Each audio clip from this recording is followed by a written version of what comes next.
ओं ह्रीं भुवनेश्वर्यै नमो नमः।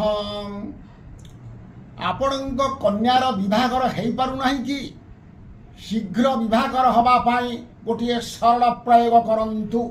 जदि विभागर रे बाधा होउची प्रस्ताव आसी भांगी जाउची विभागर हो पारुना सरल प्रयोग आपणांतु। कौनसी शुक्ल पक्ष सोमवार ब्राह्म्य मुहूर्त समय रे यही प्रयोग आपणांतु। आपण घरे धड़ा कपड़ा गोटे पकांतु तापरे शिवंकर फोटो रखंतु।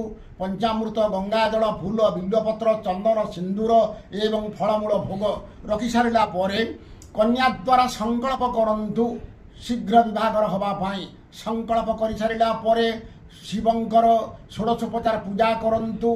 पंचामृत स्नान धूप दीप नैवेद्य इत्यादि दे पूजा कर सारिला परे गोटे मंत्र मु डाकुछि ताकू नोट करंतु।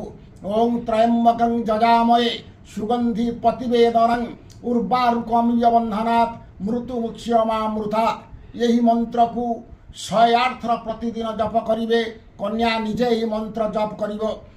21 दिन पर्यंत यही प्रयोग चलिबो। दिन को 108 करी मंत्र जप करिवे।